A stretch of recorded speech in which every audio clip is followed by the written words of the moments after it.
Welcome. And with me today, I have Mollie Englehart, a former vegan turned cattle rancher. Welcome, Mollie. Thank you so much for having me. I'm honored to be here this evening. I'm glad I read over that little part. I'm not sure, when the requests come in, I'm kind of looking at it and like, okay, yes, let's get you on. And I forgot that, you were the one that said that. So I'm glad I went back to the beginning of our conversation this morning. It makes me sound very organized, which I am anything. But how, and we will get into homeschooling, but how did you, and I think I know because I used to be quite a liberal myself, but how did you go from a vegan to a cattle rancher? So, I owned a chain of very well known restaurants in Los Angeles called Sage Vegan Bistro, and they were very, very popular. I had 5 locations across the Los Angeles area. And I started all those restaurants with the most integrity of that I believed it was what was best for the planet and it was the best diet and all of that. And through wanting to be the best environmentalist, I started to find out other stuff. My brother started a foundation called Kiss the Ground, which was a soil nonprofit, and he He introduced has me to the movies, right?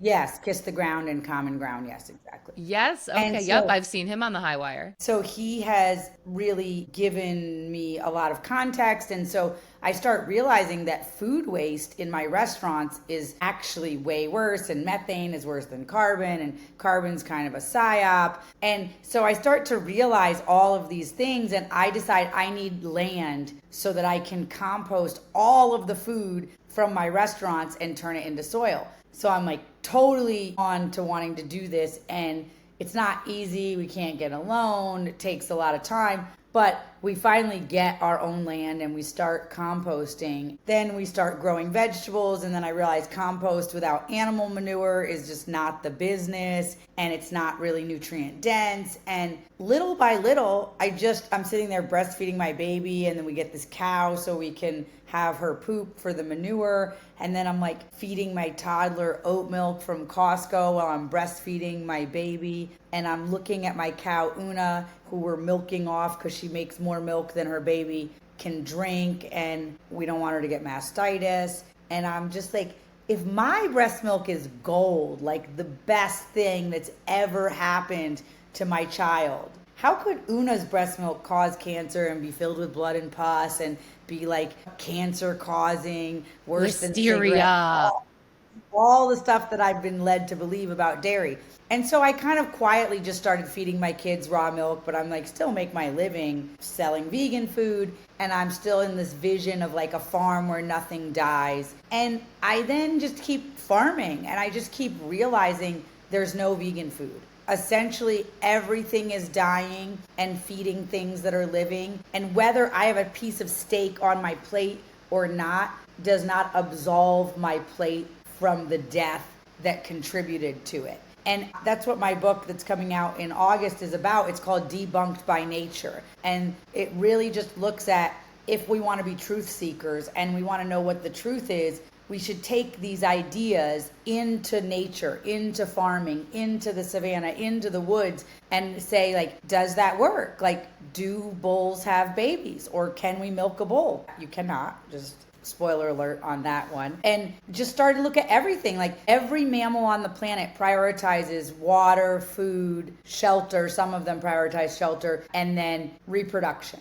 And we have somehow, we're really good at shelter, but we've abandoned reproduction, we've abandoned our water, we've abandoned our food. And so I just start to see like anything that wants me to not be fertile, anything that wants me to not have clean, healthy, basic food, then that's a lie. And then I just start going and realizing that the construct of almost everything that I believed was getting broken by farming. And even though I grew up on a farm but then I went to college at 17 and lived in Los Angeles and totally bought the whole story about the environment and everything. And I thought this is the way to help. And then I started to just realize that veganism was another thing that started out with a good intention that has been co-opted for evil. And that was the beginning of my journey. And COVID destroyed my restaurants and all that I had, not COVID. COVID didn't destroy anything. Bureaucracy and bad policies and bad politics around the event we call COVID had us lose our restaurants.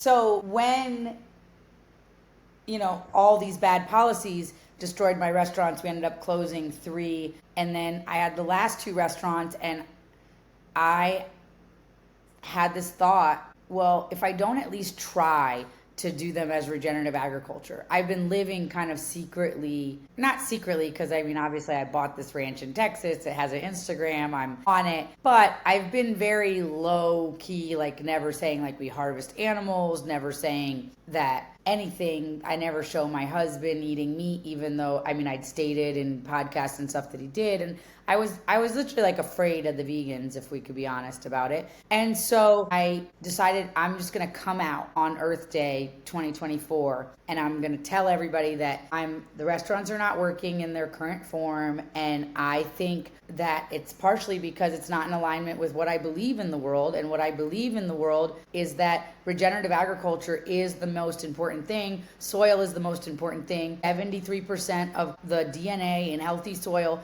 is the same as the DNA in a healthy gut. It's clear God has made us to eat of healthy soil, and we're not doing it. So this is what I think is the most important thing. And I'm shifting, no more veganism. And I went hard to do it. And the vegans protested and clear out the restaurant on Father's Day, clear out the restaurant on Mother's Day, throwing blood on the front of the restaurant, all this, not real blood, I'm sure, and you can look it up, if you Google it, and you can look it up, vegan restaurant turned, and then basically 5 months later we went out of business. I couldn't make it work, and it sucks because a lot of the farmers that I was trying to help, I now owe money to, and I'm paying little incremental payments just from what me and my husband can do, because all the restaurants went out of business. And to make the final payroll, we had to sell our Bitcoin and our life insurance, and to make everybody's final paychecks. So $200,000 to close a business that will never give us anything. And so now me and my husband are without our nest egg, starting over here at Sovereignty Ranch in Texas. And it's scary, and we're way out on the skinny branches. And I was selling my restaurants at the beginning of COVID for $25 to $31 million. So I thought I was about to retire and just be a full-time mom. And now I'm totally starting over with all of the rug ripped out from under me. And did you have any idea that coming out of the closet as a meat eater now would have that effect? Would you have changed the way you did it? Would you have sold all the restaurants and then just stayed quiet? If you could do it over again? I would have sold the restaurants and not stayed quiet. I always had the intention of doing something in the regenerative space, but I couldn't sell the restaurant. I tried to sell the restaurants, but then COVID happened and we lost the deal. It was 30, I was going to get 30, between 25 and $31 million. And it was 3 quarters. We had to meet these specific markers. Quarter 4 of 19, I crushed it. Quarter 1 of 2020, crushed it. All I had to get $31 million, all I had to do was have the most basic quarter I've ever had. The lowest quarter I'd had in the last 5 years would have still got me the 31 million. And even if I had worse than that, I was still going to be at between 25 and 31 million. But the whole deal fell apart and disappeared because the whole hospitality sector went under, kind of, and especially in cities like LA, where 2.5 years, no indoor dining. 2.5 years, no indoor dining. That's insanity. It was to close down people that owned their own businesses, because Walmart stayed open, and the big box chain places like the Amazon was still delivering. So people were inside Amazon. It was all about warehouses.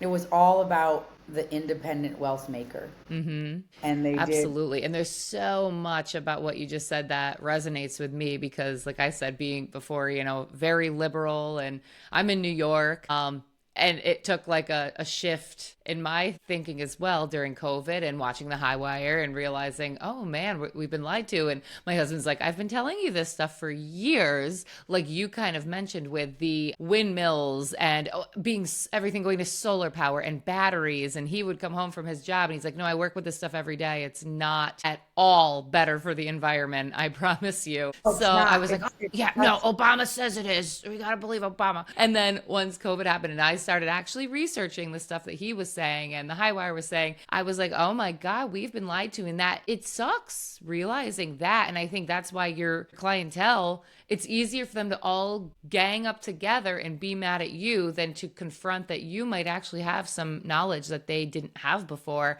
and they don't want to face it. And so to answer your question, I knew that the vegans would be like that. I just thought that there was more people like me and you that had woken up that would be like, hell yes, let's support her. And there was, I had people drive up from San Diego, like, I saw you on this podcast and I had to drive up here and help you and support you. And there was those people, but LA is just so LA. Yeah. Yeah. I've never been, but I'm sure it's like New York. Very like New York, but more I'm in spread out. upstate, but yeah, yeah. So, okay. So how many kids do you have? I have four kids that I birthed out of my body, and then I took guardianship of someone who came as an unaccompanied minor during the first Trump administration, and he was already in high school when he came to live with us, and he has parents that were here that he was trying to reunite with, and through various circumstances, he ended up with us. So him, and he's 22 now, and then I have four that are 10, 8, 5, and 2. Oh, nice. That's fun. So you're kind of living this farm life now, which you didn't think you were going to be raising your kids in that environment, but you're homeschooling them on the farm? Yes. Well, we had a farm so I had a farm in California too. So my kids have almost always, the second 2 were born on the farm in California, and then the first one took her, the second one took her first steps on the farm. So my kids have kind of always been farm kids. Yes, we do, I'd say 75% unschooling and 25% homeschooling. And so I have a teacher that comes in 3 days a week and helps me 3 mornings a week for 3 hours get the really structured math and reading and all of that in. And then an additional lady that comes in on Wednesday afternoons for additional tutoring for my one son who is behind in quotation marks. They tell you everything about a duck-billed platypus, but he's not that good at reading.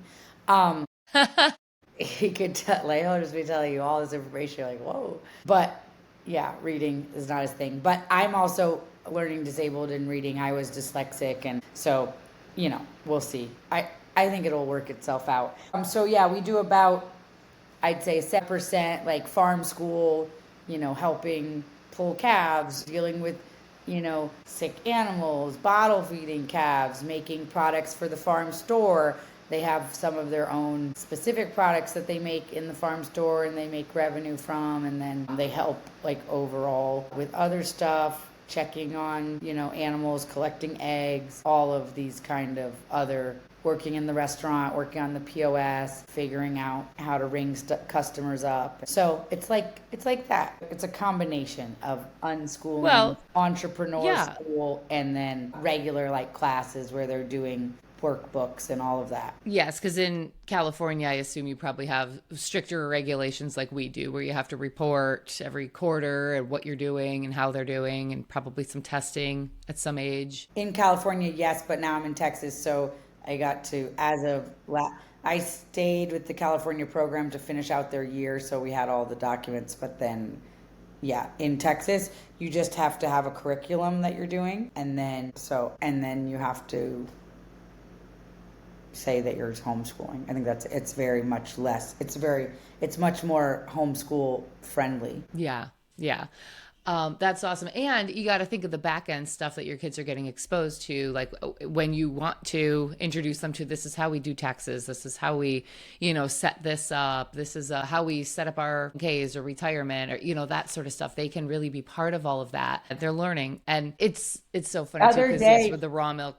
Go ahead. The other day, Rio goes outside and he goes, "Oh, it's a nice day. You think that God made it, or the government is controlling it?" And I said, "Oh, we're all indoctrinating our children, whether we like it or not." That's clearly we're only my mother, somebody would say something that got into him. But he's like, "Oh, it's a nice day. Is it God made or government made?" Oh goodness. He's not wrong, and Every movie will tell you, even the kids' movies, that, they're manipulating the weather. And they tell us that during Vietnam, they were manipulating the weather. So why wouldn't they be doing it now? I have a sister in Hawaii, and she was like, oh, yeah, no, the Hawaii fires were not, Well, my and she mom's was in Hawaii. military. Yeah, she's like, they Yeah, were my mom's not in Hawaii. natural Don't events. enjoy not natural events for sure. And it's scary. And so, yeah, we have to now raise kids in a world like this. And there is that fine line. Where do you step with, like, do you want your child to sound like a crazed human being out in the, I would say, real world, but I guess the public is the better way to put it, because they're not in the real world, but the majority of the people. But then, I also want my kids to understand why we're not in the school system, and why I want them to know how to build a fire, find water, build shelter. Like, I want them to have those skills, because even if they never need them, their kids might, you can just never tell what the future will bring. And we've, in a generation or two, gotten rid of knowing how to do anything on our own. You said it in the beginning of this episode. You said animals, you watch them, they have a need for survival, and they look for shelter and water and food and then procreation. And the government has literally taken away all of that from us. And then we wonder why people are so depressed and have no purpose in life. It's like, well, that we are comfy here. They tell us to, you can order Amazon to come to your door. We're all comfy. We're not in any wars, knock on wood, right now. And then your food can come right to your door. And, they have totally disconnected us from even knowing where our food comes from. And they don't want us procreating. Like you said before, they're, oh, hey, you want your hair shorter? You must want to be a girl. And let's put you on medicine right now at 8 years old so that you can never have a child of your own. It's so crazy.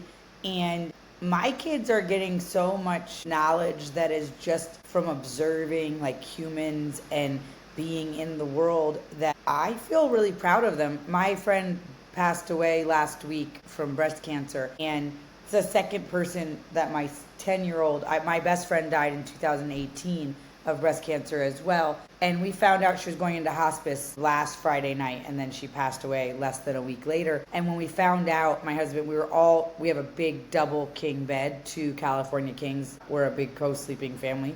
So we have all 6 of us were in the bed, and I got a text message that said she was going into hospice, and my husband turned off the TV right away and said, let's pray for Wendy and her family. And my son, my 10-year-old, he started weeping so hard. And I said, what is it right now what is it that you're feeling sad about, or what are you feeling about Wendy's death? And he said, well, when there's a really strict dad, you need a mom to make balance. And now those kids only have a dad with no mom. And I thought, I love that he sees that. And I can see that too. And I'm sure that this is going to soften Dana. Losing your wife, I assume, will. I don't know.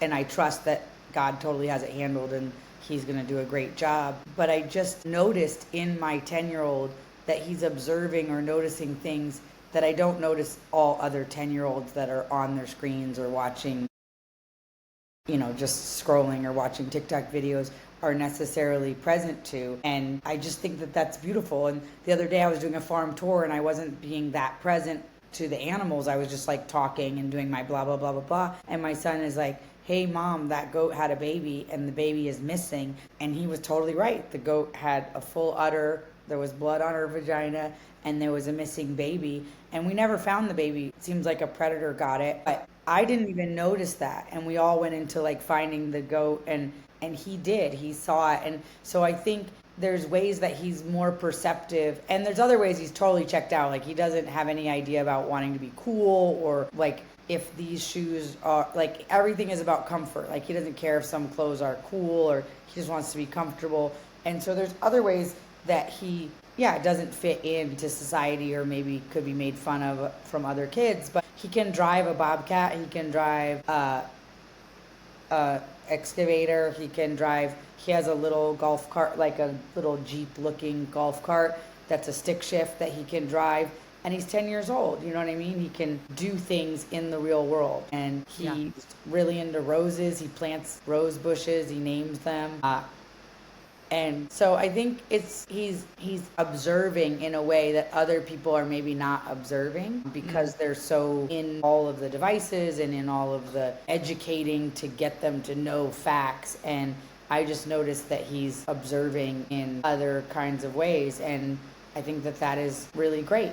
And I think that I feel good about that. And people say they're going to be socially awkward. Even my own brother was like, don't you feel like Rio needs, because he's the oldest, and so like, don't you think he needs more kids his age? And I was like, maybe. I mean, we can work on trying to get him to hang out with more kids his age, but I'm so grateful that my oldest is he's like my rule follower. He is like, I'm going to have to teach him to be rebellious. It's not in his nature. But I'm so grateful that my oldest one is the one that's like sees danger and is like, yo, no, Soli, don't jump off the cliff. Because if my 5-year-old was the oldest, we'd be in big trouble because he's always like smashing something, jumping off something, complete just like a ball of testosterone in the world. And so, I feel really grateful that my kids get to play in this world of the farm. And there is real dangers. There's rattlesnakes, they're driving vehicles, they're doing all this stuff. And I think that it's important for kids to know how to do stuff in the real world.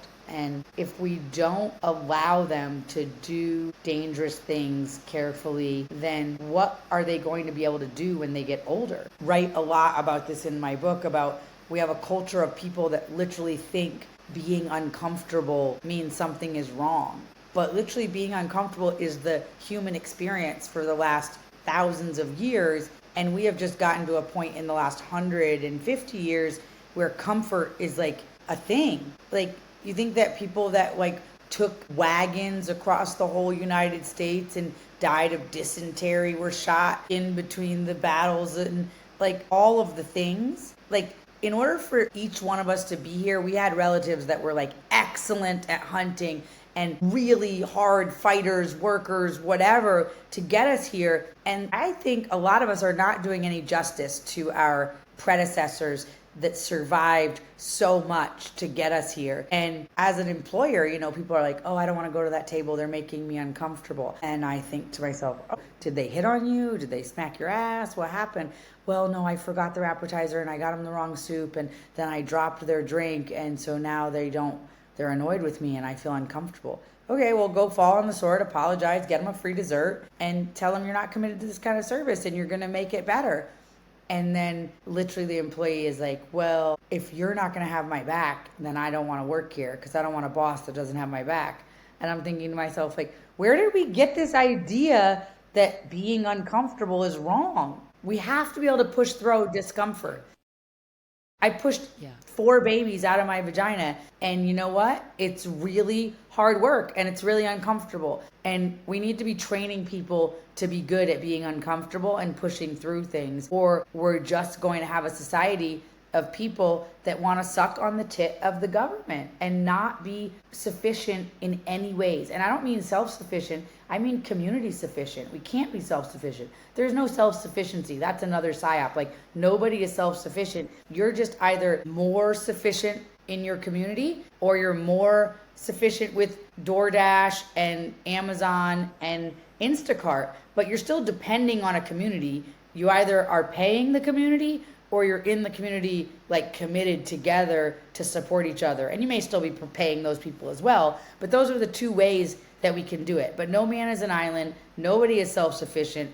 And so what I really hope is that I'm training my kids. We live with 22 people on the land, that I'm training them in how to navigate human beings. Because navigating other human beings is the hardest part of the world. Yeah. And you don't learn that in school because you're just told to sit down, shut up, and obey, not really question. This is the way it is. I mean, we never even think like, well, who wrote this textbook? How do we know that this is the right way? This is just one side of the story. I'm sure the people on the other side have a different. Even during, World War II in Germany, I'm sure there were Germans that had a different perspective than what we see in our textbooks today, For sure. I'm sure we leave out a lot of our own stuff too.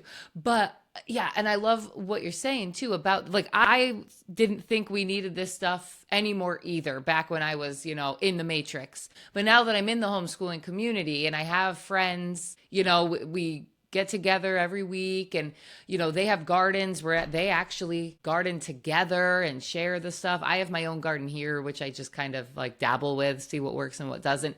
But I did take the step in the last year or two to start getting my meat and poultry from local farmers. I didn't even know that that was a possibility. I was like, Awesome. what do you Well, mean thank you for you that. get a half a cow? What do you do with half a cow? And now it's like, okay, well, I do use Chat GPT to figure out what I do with this cut of meat because I, never worked with this before, but it is just knowing, like, if a crisis were to happen, and this is what I like to say, I want my kids to not have to depend on FEMA coming. If there was a wildfire or a hurricane or China invades or aliens come down, it doesn't really matter what it is. You can't, like you said, we can't do it all ourselves. So we have to know the local farmers, we have to know somebody that grows vegetables, we have to know where clean water is. I literally want to read you this comment I got today. Let me see. And because this person was literally like, they said,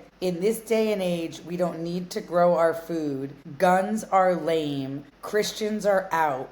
You've lost your way. And I'm like, wow. Oh my God. My gosh. I got a similar comment. And we don't need to grow our own food. It's 2025, he started with. You don't need Where do they think the vegetables are coming from at the grocery store? I love that because I'm like, they're all from Bill Gates' lab, I guess. People always say, like, what's the big deal about farmers? Everything you need is at H-E-B or at Vaughn's or at Wegmans. Like, really? Really? Where do you think that came from? Yeah. They think Bill Gates made them all in a lab, and pretty soon he will. But is that what you want? Do you want all those chemicals in your body? And then we don't know why we all have autism. We don't know why we're all getting cancer. We don't know why we all have Alzheimer's and dementia. I mean, come on, people. I mean, they didn't have this stuff 200 years ago. I'm not even into hydroponics, and this is going to upset some people, but I literally think hydroponics is an abomination.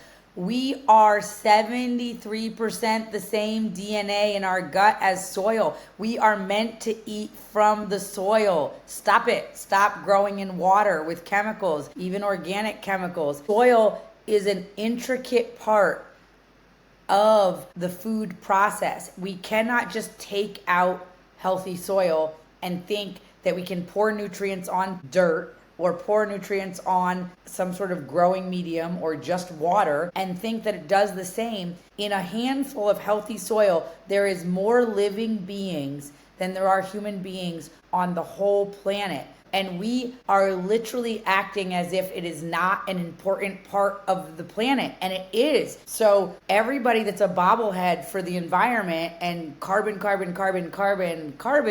my question is, like, what are you doing to save the soil? Because if the soil goes, we all go, like the bees. If the bees goes, we all go. There is no world where we can just live without soil. And we already have a highly industrialized microbiome, and it starts like this. So it's not just the food and the supply chain. It starts with birth. Now, C-sections are somewhere between 40 and 70% of births in this country, depending which hospital. Now, I want to say this is not a judgment. I had a hospital birth. My first birth was emergency, go to the hospital, vacuum, episiotomy. I'm not judging, but there's a cascade. Once we start implementing Pitocin, and then you're going to need epidural, and then all this cascade of hormones that needs to happen in your body to have a natural birth has to happen. And by us intervening, we end up with much more C-sections. And now, I'm not saying there isn't times where you just need to have a C-section for emergency. I'm not saying that, so anybody that's out there that's already offended by me, calm down. But we definitely don't need 40% and definitely not 70% C-sections. But so when you have a C-section, the baby comes out, back to microbiome, into the hospital room. This is the operating room where someone had a heart surgery a week ago and someone had a leg surgery and a boob surgery and whatever. What kind of microbiology is in the air in that room? Gnarly stuff that can survive all the chemicals in the hospital.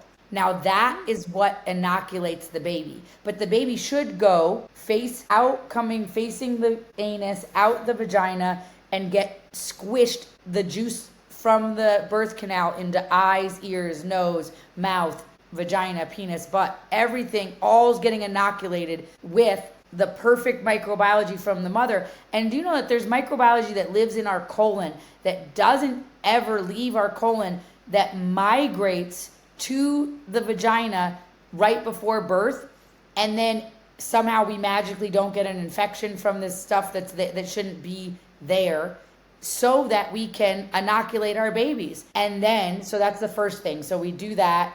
Then we start poking with lots of pokey things immediately as soon as they come out. And then we try to breastfeed, and we didn't have the correct hormonal cascade for bonding with the baby. We didn't have the correct hormonal cascade for breastfeeding. And I know this because I had a traumatic, I tried to have a home birth and my coccyx bone was broken. They had to actually they had to reach in me and break my coccyx bone to get him out because it had healed in a bad position and the baby couldn't get out. So I was like, emergency, go to the hospital. And I know because I didn't feel connected to my first child for months. And so if I wasn't already totally indoctrinated into that breastfeeding was the most important thing I could do for my child, and I was feeling so disconnected and so exhausted and migraines from the epidural and all this stuff, I definitely wouldn't have breastfed him. I just had already made up my mind 100% that there was nothing that was going to stop me, and cracked nipples and didn't have enough milk and all that. Just keep trying and the body's going to sort it out. But if I didn't have that commitment, if I was like, I'm going to try breastfeeding and see how it goes, I definitely wouldn't have followed through because I didn't have any of that. Where my other children, that I had them at home in the comfort of my own bed with the cascade of hormones, the connectedness, the breastfeeding, everything came so much easier. So with that cascade of things that happens in the hospital, creating traumatic birth, surgeries, then that cascades to less breastfeeding, which then cascades to less microbiology. And so by the time kids are getting to even eating solid foods, they already have missed out on the majority of the microbiology that was supposed to create the foundation for them. And then we're getting older and we're feeding them food that was grown hydroponically or was dipped in bleach before they got it. How can we have a healthy microbiology? How can we have a healthy immune system? We really have to go back to that. And I recommend, and I'm going to say this out loud, and please tell the other mothers, if somebody does have a C-section birth, somebody, the dad, the midwife, somebody swab the vagina and get it in that baby's mouth, nose, eyes, and ears, around their genitals. Get it everywhere on them, because that is what is meant to start their microbiology. That is God's perfect plan. And we can't just skip it and have a baby into a sterile environment, because it actually is not meant to be in a sterile environment. It's meant to come out through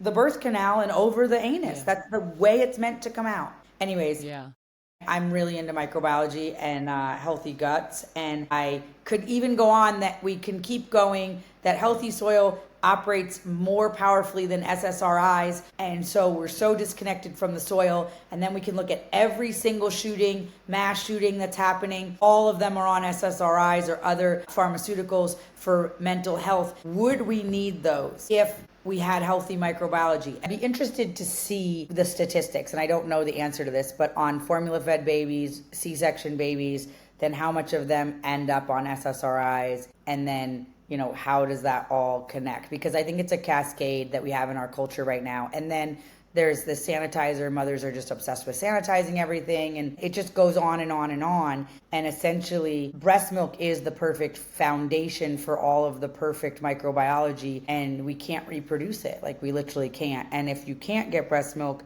because you don't have it, or it's a same-sex marriage, or whatever the things are, adoption, I highly recommend raw goat milk over formula, because it's just, we are not doing any services by not setting up the proper foundation. And I had a whole epiphany about this, and I ended up doing 46 days only drinking raw milk, because I was having such a hard time losing weight after I had 4 kids after 37, right? So I gained weight with each of them. And I had this epiphany like, oh my God, I need to reset my microbiome like a baby. And so I did 46 days and I lost 40 pounds and I totally reset like my cravings and everything. I feel great and I feel like my skin looks better. I feel like everything. I just had, and I was breastfed and I was a vaginal birth and all that, but I just had this thought like, bifidobacteria, there's certain things that start to wane in our older age, and how could I reset that and how could I get it back? And so I did this 46 days raw milk fast and was amazing. Oh, 3,000 wow. calories. Not even coffee, huh? It was Lent and I always give up coffee for Lent, so I gave up both. But you could do it with coffee. I think that wouldn't be a problem. Coffee and raw milk Put raw milk in my coffee. So, is so good. but yeah, I was just at a conference. Max Kane was the conference like head of it, and Del Bigtree was there. I was telling you about that. But yeah, the whole thing was about food farm freedom and knowing where your food comes from and the raw milk. And I'm in New York. It's illegal here. So we have like an underground like system with the Amish where they drop off raw milk and raw yogurt, raw cream and stuff, butter, cheese. It's like, it's crazy that I had a meme last year too that was like, oh, this was me at 19 trying to buy alcohol, and here's me at 42 trying to buy milk. I designed a t-shirt that everybody's too scared for me to put up on the website, but it says raw milk, the real white privilege. And because it's white and it's a privilege because it's illegal in 20 something states. And so I think it's funny and my husband thinks it's funny and he's like, just do it. But my sister-in-law and my brother, and they're like, I don't know, there's no reason to stir the pot and just put a racist shirt on the website. I'm like, it's not a racist shirt. It's like literally true. Raw milk is the real white privilege. It's white and it's a privilege to get it. It is. I'm much happier. And yeah, and I'm someone who I had a vaginal birth for my son, but I, like you said, I wasn't gung ho that I was definitely going to breastfeed. I was like, let's see how it goes. And 3 weeks in, got mastitis, and okay, here's your formula. I did get the formula from Germany, which was much better than where we had here. But, and then my daughter, they told me I needed a C-section because they were like, oh, your placenta is covering your cervix, placenta previa. And yes, you have to have this C-section. And I guess knowing what I know now, maybe I would have gone to some other I went to get another opinion, but it was like the person that my doctor sent me to. So I don't think that counts. With every child that I had partial placenta previa, every single child. And I didn't even go get a scan. With my last kid, I didn't get an ultrasound. I didn't get anything. I didn't do anything. But by the end, it was still fully covering by the, like at 40 weeks or whatever. No, I don't think it was fully. It was like half over. So I think they made it sound like it would have ruptured and I would die. Yeah. But I don't know. I don't know either. But they always told me it was partial. And then they'd want me to come in for extra scans so they could watch it and see if it was moving out of the way. And then I was just like, by the third one. Yeah. I always wondered if like, had I gone to someone else, would they have said like, oh no, we can do a vaginal and switch to C-section last minute if we had to or something. You know what I mean? They don't walk you through the steps. It's kind of the same with like the mammograms and the breast cancer stuff. Like I haven't gotten a mammogram yet, even though they keep telling me I need to. And I'm like, I don't know, because what are you going to do then? You're going to tell me I need chemo and radiation and that's going to kill me. Did you know that there's been studies, you can look this up, that the groups that get mammogrammed and the groups that don't get mammograms, there's no life expectancy difference. There's some indicators that in some things that it might even be in the mammogram group that there's a more death. Now, but there's no benefit. There's no like you're not going to die if you get mammograms. There's just not. And I will say I lost a friend to breast cancer this last week, and my best friend of 14 years that started the restaurants with me and everything died in 2018. And Mimi, my best friend, on her deathbed said I wouldn't have done any of it. I wouldn't have even done the mammogram, but maybe once, if I could go back now, I just wouldn't even have done the mammogram. But let's say I even just did the mammogram and they said it looks like cancer, I would not have gotten a biopsy. I would not have poked it. I would have radically changed my diet. And she said, even if, she said it was the size of a date and I'm dying right now. And I've been in the bed for the 80% of the last 3 years, sick from treatments. And she said, I would have, even if it took me out in 3 years, let's say it took me out in 3 years, and I don't think this little tiny thing would have taken me out in 3 years. She goes, I would have had 3 years with my daughter, take her to Disneyland, go on an RV trip, like be living life. And instead, I was sick and weak and needing people to bathe me and help me and cook for me. And she said it wasn't worth it. And she said, looking back, I would not have done a biopsy.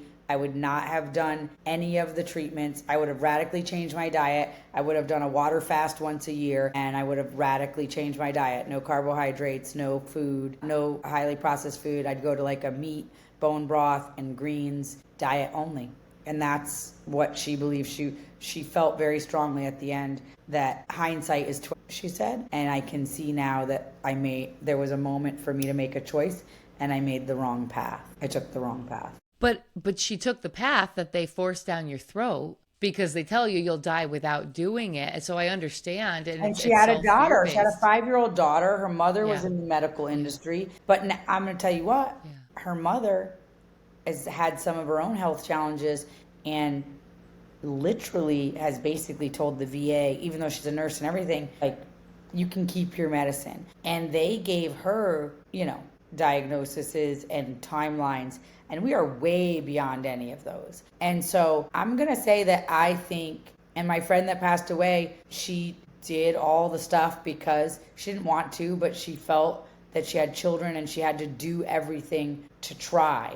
But I'm wondering, is the doing everything to try what is actually taking people out? Well, like you bringing it back to the microbiome and your gut biome, I mean, it's killing everything in there. So I had a woman on my podcast a year or so ago, Emily Krupa, and she said, the chemo, again, she had a small child, the chemo radiation, that was going to kill her. Her husband ended up taking her to Germany where she did a fecal transplant. So you're like getting the fecal matter of a healthy person and inserting it, I don't know where, I assume the rear, I don't know, you can do it up, or you can take pills of it down. But yeah, I know some people that have done fecal transplants for Crohn's disease, and fecal transplants are only legal in the United States for like one thing, but they can actually fight a lot of different things. And people are literally going into indigenous villages where people are still living close to the earth, cooking their food on fire, sleeping in a hammock, walking barefoot on the ground, and they're growing their own food, and they're getting those people's feces to do these fecal transplants. And there's a movie on Netflix called like Hack Your Health, and literally it's so interesting. It follows these 4 people, educating them about their gut microbiome. And there's this woman who's done all these, like, out of desperation and lack of money and inability to digest almost any food and depression and all this stuff. She's done her own fecal transplants, like DIY. And this sounds crazy, but so she did her brother's, and she did feel totally better. She was able to digest food, but she got all this acne in the exact same pattern that her brother has acne on his face. So then she tried her boyfriend's instead, or her fiance, who suffers from depression, and she got his depression, but she was able to digest food. So she's like, you have to be careful. She's now trying to find someone that's like emotionally healthy and also has a healthy microbiome, because she doesn't want all the acne of her brother, and she doesn't want the depression of her boyfriend. My husband would be a good candidate for this. He could quit his job tomorrow and just give away his manure. Next. We would never even he wouldn't have to get up for work. Yeah, so the fecal transplant thing is legit real. There's so many ways. We are doing this Food is Medicine conference September 25th through the 28th on the ranch, and we're having Will Harris from White Oak Pastures.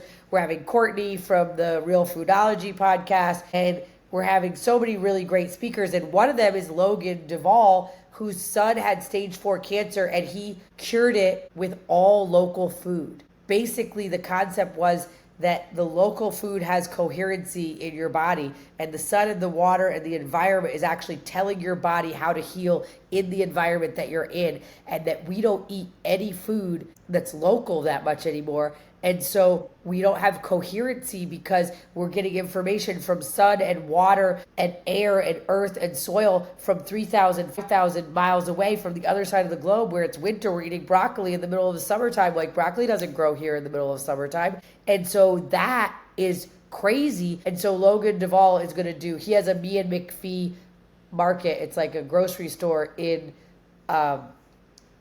I think in the Carolinas, but maybe Kentucky. But anyways, he focuses on local foods. And so it's really an interesting talk he's going to do at the Food is Medicine conference. And there's all these people that have healed themselves from all different things, but I had never heard about that. But it makes so much sense because water has memory and water has so much information in it. And many foods are like 80% water, just like we are like 90% water. So it totally makes sense to me. And it's really interesting. And I just had Veda Austin here at the Confluence Festival, who's a water scientist, and I was talking to her about it, and she's like, it totally makes sense. It totally makes sense that the local food would have coherency and information to heal you in your local environment. And I notice with local fruit, like when we're growing our own, I'm never thinking like right now, like, oh my God, I want a pomegranate. Right now, I just want to dive into a pomegranate. But when we have pomegranates like dripping off the trees, I just like wake up like, oh, I want a pomegranate. I want to eat that. And then when the season's over, I'm not like trying to go to Costco and buy pomegranates. I never even think about pomegranates again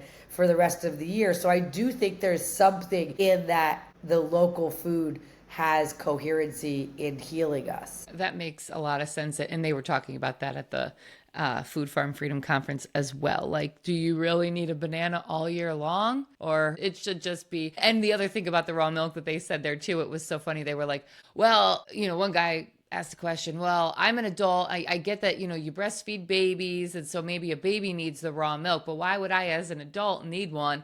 And it's from another species than I am. And someone said, well, God gave cows 4 udders, and it's one for their baby and one for the other babies on the farm that maybe aren't getting enough to eat, and one for the family and one for the family's neighbors. And when you had to walk across the country, like Little House on the Prairie style, you could bring that cow and that milk was going to be good for you every single day. And that is why we drink milk, raw milk. Yeah, and there is no native, indigenous people that have chosen for veganism. It does not exist. And PETA tries to talk about this Tibetan tribe that lives really high up in the mountains, but they make ghee and they cook everything in ghee, first of all, and then they eat meat and dairy sparingly on special occasions, so that's not vegans. There's literally no indigenous people that have self-chosen for veganism. And this is what I have to tell all my vegan brethren. When I started to try to grow all my own food from my family, I realized how hard it would be without animal protein. And calories in, calories out. The amount of calories I got to put out to grow a tomato is not in that tomato. Sorry, just like tomato is an excellent garnish. It's an excellent sauce. It's an excellent additive to other things. But you can't grow tomatoes. You don't have enough calories. You could not just use all your calories to grow tomatoes and eat tomatoes, but you could raise a cow and that cow can eat grass that humans cannot eat and then make 4 or 5, 7 gallons of milk a day or turn into beef. That's amazing. And people will say, well, what if we just put all that land that's in grazing cattle and put it into lentil production or whatever? Well, I graze cows on land that you can't grow lentils. Have you been to the Texas Hill Country? Nobody's growing anything except for hay and grass and beef and goats. Like, it's hilly and rocky, and you can graze cows on areas that are not, you can graze goats, you can graze sheep on areas that are not ideal farmland. And so this idea that cows are taking this land that we could just switch it into this other thing is totally made up. It's like a statistic from a back of a box that someone did math, and it's not based on reality and how things work. And so the beauty of beef and grass-fed beef specifically is sunlight and water and wild plants that are just going to grow no matter what, can turn into beef and also can turn into milk if you're willing to walk the cows back and forth to the milking. So Yeah. that is amazing. Now, is there so much abuse in animal agriculture? Yes. Do I think that we should do everything in our power to buy from somebody that you know, shake the hand that feeds you? Yes. Do I want you to go on Sovereignty Ranch's website right now and order some bacon? I do. Some sausage? I do. And can I tell you why my sausage is better than the one you're going to buy at the grocery store? I can. Because there's not plastic in it, because there's not PFAS in it, because the pigs live outside in the forest and they eat high quality nutrient dense food and they're monogastric, and you want them to eat high quality food because that's going right into that pork. And I want you to buy beef from me, and I want you to buy sourdough from me. And why is that important? Because I was a vegan, and so you can believe that the animals on my farm are treated really, really well. And I don't even eat meat. You said that I went from a vegan to a meat eater. The craziest thing is I don't eat meat. I haven't gotten there. I eat dairy, but I eat bone broth, and I take liver in the pill form. But I never ate meat. I was raised vegan. It's very hard for me to look at it as food and not as a dead animal. But I recognize that it's the most nutrient dense food on the planet. And I recognize that if I want my family to be eating the most nutrient dense food on the planet, I want to be fully responsible for it. I was just talking to a farmer today. I'm struggling financially right now with all of our new endeavors. And he was like, you should just get rid of the raw milk thing. There's no way to make it work. And I was like, well, until my kids are grown, I'm committed to having raw milk. And so we're going to do it for now. And it is a lost leader. We don't make money on the raw milk. But people come to the farm because of it. And then they maybe stay at the restaurant, they buy a popsicle in the farm store, they take some veggies home, they buy some T-bones, whatever else is happening. Yeah.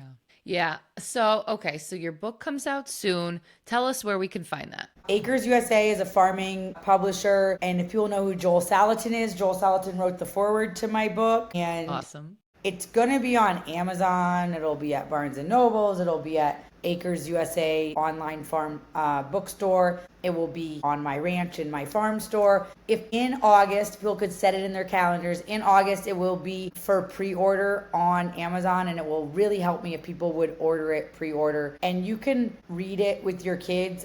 I mean, there's a few things that maybe you might want to self-edit, but mostly it's really awesome lessons about God and nature and how we can see truth. We can figure out the truth of the world by watching what nature does. And there may be some subjects that you think are too adult for your kids, and you can skip that chapter or skip that part, but mostly it's really beautiful stories that include my children and include things that happened on the farm and how I awakened to God's perfection in nature, and then awakened to that Mother Nature is conservative, and that I still am an environmentalist, and I always will be. And I think that to honor God's glory and abundance in nature, we actually have to honor how it works. And so it's an awesome book, and it starts from how I went from a vegan chef to a cattle farmer, but then we address all different ideas that are in the world right now and all of different conflicts of what's true,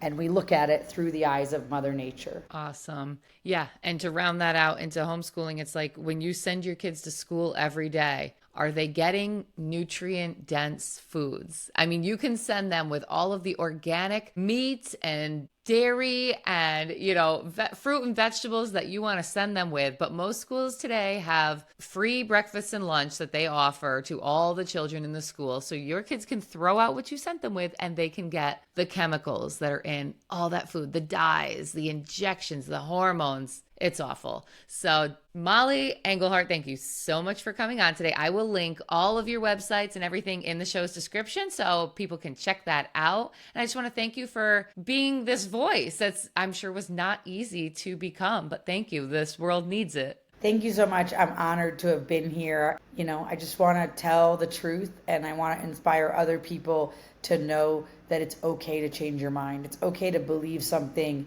and then when something else makes more sense, to change our mind, because I actually think that's a sign of intelligence, that we Yes. can understand something and then understand it newly and say, I was wrong. And so that's what I am. I'm a living example of someone who's willing to say, I was wrong, and I have a new idea now that makes more sense. Fantastic. Thank you so much for that. Thank you so much.